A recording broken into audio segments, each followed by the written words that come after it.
En esta segunda entrega, lo que vamos a conversar ahora es acerca de la empresa tradicional y un nuevo tipo de empresa que está emergiendo. Y vamos a conversar acerca de qué es esta empresa tradicional y por qué está emergiendo este nuevo tipo de empresa y qué características tienen. Entonces, lo primero que me gustaría contarles es que estamos en un proceso hoy día de transición. Proceso de transición desde esta empresa tradicional, entre comillas, hacia un nuevo tipo de empresa. ¿Por qué surge un nuevo tipo de empresa?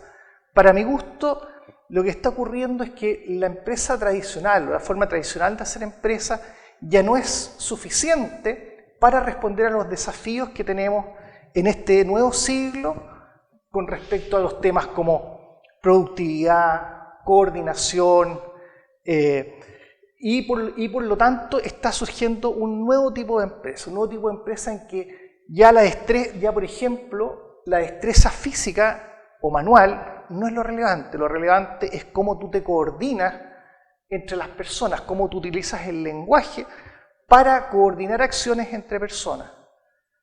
Hoy día, por ejemplo, el tema de la confianza, para poder coordinarse es absolutamente relevante, cómo tú desarrollas confianza, cómo tú desarrollas liderazgo. ¿Cómo utilizas tú lo que hoy día llamamos las habilidades blandas para tener un mejor nivel de empresa y para ser más efectivos en lo que estamos haciendo?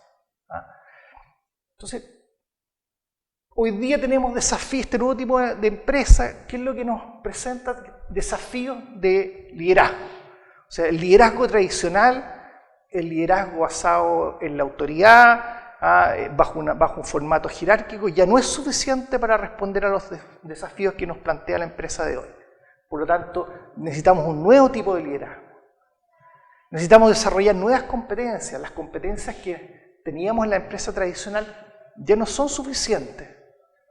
Necesitamos desarrollar empatía, ser capaces de coordinar acciones, ser efectivos en el uso del lenguaje, aprender a escuchar, manejar emociones, etc. Se requieren nuevos criterios para resolver los problemas que nos plantea la empresa de hoy. Los antiguos criterios ya no son suficientes, ya no son tan efectivos como los fueron durante muchos años. Y por lo tanto también esto nos está llevando a nuevos paradigmas, a nuevas formas de hacer empresa. Por lo tanto, antes que nada, repasemos qué es lo que es la empresa tradicional, o a qué es lo que yo le llamo empresa tradicional. Primero que nada, en la empresa tradicional, el trabajo preponderante es el trabajo manual. El trabajo, el hacer, pero el hacer con las propias manos. El fundamento del trabajo, por lo tanto, es la destreza física. ¿Qué tan diestro soy yo para ejecutar este trabajo manual? Es lo relevante en términos de la productividad y de la efectividad de lo que yo estoy haciendo. ¿Cuál es la clave de la productividad, por lo tanto? Movimientos y tiempo. El padre de esta antigua forma de hacer empresa, que fue, yo no la desvirtúo porque fue muy efectiva durante prácticamente un siglo, durante todo el siglo XX, esta fue la forma más efectiva de trabajar que existió. El padre es el señor Frederick Taylor, quien lo primero que hizo a principios del siglo XX fue, dándose cuenta de que el trabajo era básicamente manual, empezó a decir, bueno, ¿cómo podemos mejorar o cómo podemos aumentar la efectividad de este trabajo manual? Y él empezó a hacer estudios, primero que nada de movimientos y tiempo. Es decir, empezó a estudiar cómo en el trabajo diario, cómo se mueven las personas y los tiempos que toman estos movimientos. Y separó, y él hizo una distinción entre lo que es el diseño del trabajo y lo que es la ejecución. Y en la ejecución la ejecución quedó a cargo del trabajador, del obrero, y el diseño quedó a cargo del ingeniero. Y el ingeniero optimizó, por decirlo de alguna manera, los movimientos, hizo un estudio de movimiento, optimizó y también buscó cuáles eran los tiempos más adecuados o los tiempos óptimos para ejecutar estos movimientos. Entonces, por ejemplo, si había que hacer 30 pasos para ejecutar una determinada tarea, el ingeniero, estudiando estos movimientos, lograba acortarlo a 15 pasos o 18 pasos. Y si, por ejemplo, había distintos tiempos, tomaban distintos obreros, él, a través de la observación, a través de la medición, logró dar que, ejecutando esto en vez de 30 pasos, o ejecutándolo en 15 o 18, logramos hacer, y además logramos hacerlo en tantos tiempos. Entonces se empezaron a crear ciertos estándares de ejecución para los trabajos. Llegó a la estandarización del trabajo. ¿Cómo este tipo de trabajo, entonces, cómo se coordinaba? ¿Cómo coordinamos este trabajo? A través de lo que llamamos después línea de ensamblaje. Henry Ford fue el primero en armar una línea de ensamblaje, básicamente a partir de los trabajos de Frederick Taylor, y esto después se replicó a nivel mundial como la forma más efectiva de hacer las cosas. Por lo tanto, pasamos y en ese momento pasamos de una industria que era más bien artesanal, más bien hecho a la medida, empezó la era de la estandarización y de la industria masiva. La línea de ensamblaje, como ustedes entienden, es, por un lado entran las materias primas y por otro lado salen los productos terminados. Y entre medio lo que ocurre es que se le va agregando valor, se le va agregando trabajo, a través de, básicamente lo que decíamos, trabajo anual de los empleados, que van agregándole elementos hasta que transforman las materias primas en elementos terminados que van saliendo del otro lado. Típicamente esto es un auto que entran por un lado, entran las ruedas, el acero, los motores, los chasis, y finalmente sale el auto terminado al otro lado. También, por ejemplo, las empresas que fabricaban muebles, en que entraban por un lado la madera y a través de distintos procesos esta madera iba transformándose en muebles o en objetos terminados. ¿Cuál va a ser entonces el mecanismo de regulación en esta empresa tradicional? El mecanismo de regulación es el mando y control. ¿Por qué? Porque tal como recordamos, al descomponer en movimientos y tiempo, el trabajador ya no tiene que pensar, solo tiene que ejecutar. Por lo tanto, quien está arriba, lo que le va a hacer es solicitarle o mandarle la ejecución de las tareas y después va a controlar que estas tareas sean ejecutadas. ¿Cuál es el carácter de la regulación? Es un techo. O como dicen por ahí, yo no le pago para pensar, le pago para hacer. En este caso, al obrero se le paga por ejecutar. Yo quiero que usted haga exactamente lo que yo le estoy pidiendo. Ni una gota más allá. ¿Por qué? Porque para eso tengo los ingenieros arriba que diseñaron perfectamente el trabajo, estudiaron los movimientos y los tiempos y tienen todo perfectamente diseñado. ¿Cuál es la emocionalidad de base en este tipo de empresa? El miedo. Yo voy a trabajar y voy a hacer lo que se me pide porque si no me arriesgo a la posibilidad de ser despedido. ¿Cuál es el perfil de la autoridad? El perfil de la autoridad es el capataz. Es esta persona que ejecuta el mando y el control.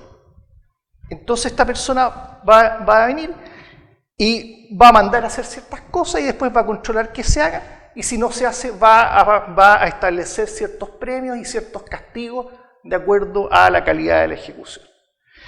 Esto es más o menos el tipo de empresa que funcionó durante casi todo el siglo XX.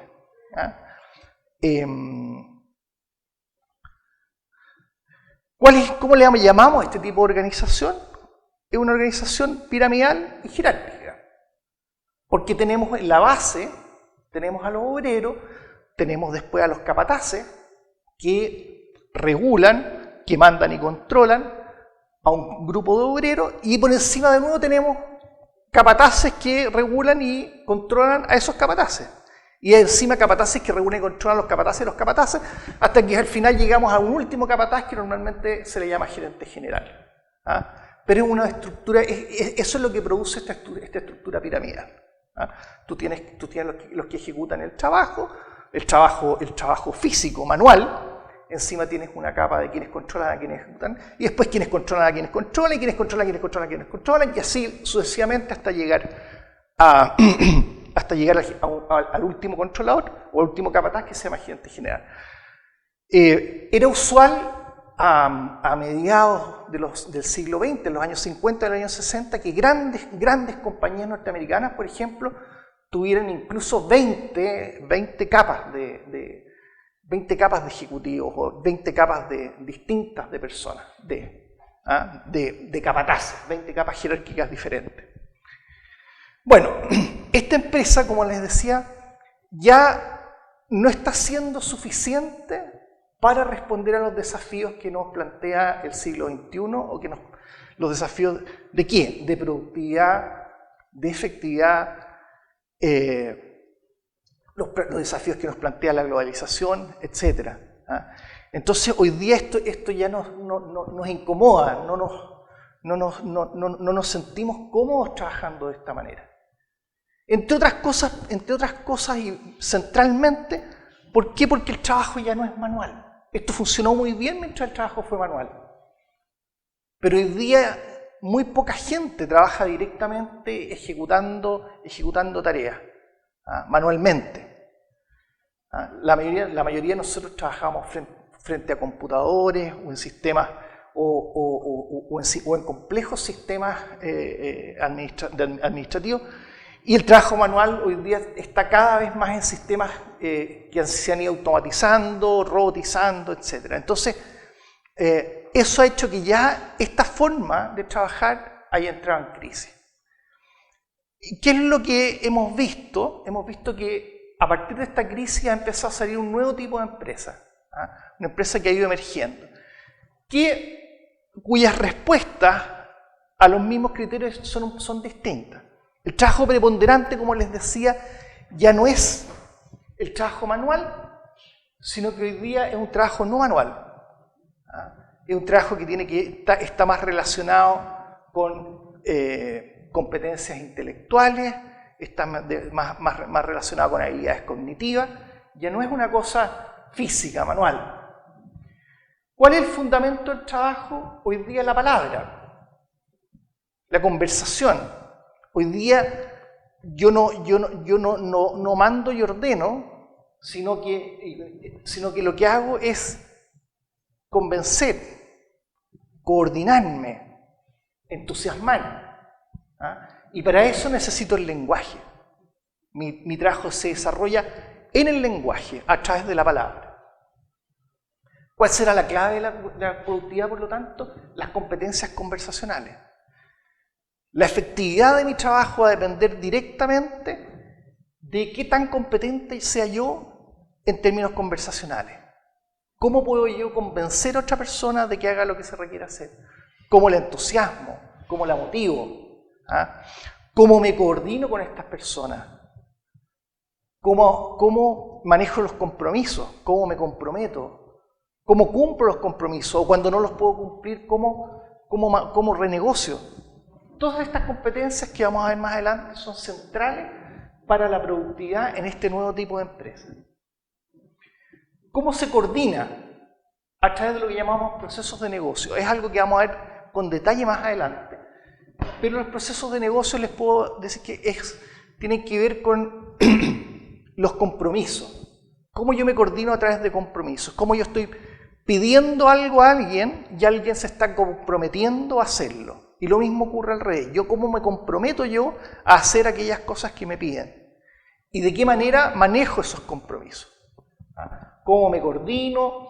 ¿Cómo negocio estos compromisos? ¿Cómo manejo las condiciones de satisfacción de los compromisos? ¿Cómo renegocio si es que no voy a poder cumplir? Entonces, el manejo, lo que vamos a llamar la gestión de compromisos, es lo central. Y esto es en tema de coordinación o en tema de lo que llamamos procesos de negocio. ¿Cuál va a ser el mecanismo de la regulación? Autonomía responsable. Antes era mando y control, ¿se acuerdan?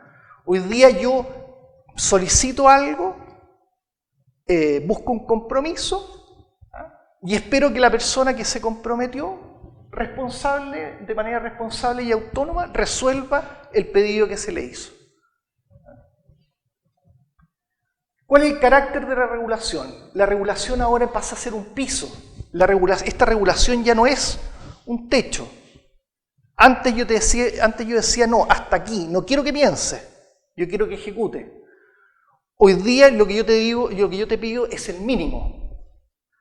Es el mínimo. Todo lo que tú hagas por encima del compromiso va a ser por encima de lo comprometido, va a ser un plus.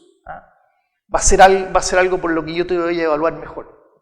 Entonces lo que yo te estoy pidiendo es el mínimo. ¿Cuál es la emocionalidad de base? Si antes la emocionalidad era el miedo, hoy día es la confianza.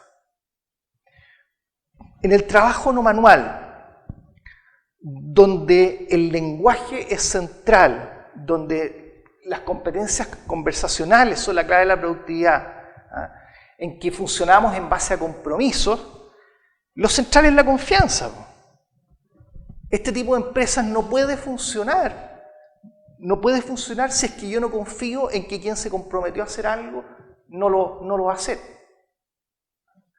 Por lo tanto, la confianza, la mantención de la confianza, la generación de la confianza, la reparación de la confianza cuando ésta se rompe, van a ser competencias centrales y fundamentales en este nuevo tipo de empresa. Por lo tanto, la emocionalidad base es la confianza. ¿Cuál es el perfil de la autoridad? ¿Se acuerdan que antes era el capataz, la persona que mandaba y controlaba? Ahora es algo que le vamos a llamar el coach o el jefe coach. ¿Qué significa que sea coach? Esto significa que es alguien que más allá que estar buscando recompensar y castigar, lo que va a buscar es la efectividad de las personas a través de darle buenas interpretaciones a los problemas que tenga la persona. De buscar soluciones junto a la persona, de acompañar, más que ser una persona castigada. Entonces, por ejemplo, un jefe coach frente a un problema es una persona que va a tratar más que de imponer criterio o de llevar hacia lo que él le gustaría hacer, va a buscar reinterpretar lo que está ocurriendo para que la persona pueda encontrar una solución más efectiva. Entonces, el jefe coach es alguien que, provisto de buenas interpretaciones, va a mejorar la efectividad de las personas que trabajan con él. Por lo tanto, tiene que ser una persona que entusiasme, que convoque, que motive, que seduzca, y no una persona que amenace, que sea temida, etcétera, que era el perfil más tradicional. Este tipo de organización, ¿cómo va a ser? En vez de una organización piramidal y jerárquica que veíamos en la empresa tradicional, esta va a ser una organización más bien horizontal y flexible. Horizontal, es decir, con pocos niveles, en que las personas van a funcionar a través del manejo o de la gestión de compromisos, y suficientemente flexible para que se pueda ir rearmando, rearticulando de acuerdo a los nuevos proyectos que vayan apareciendo.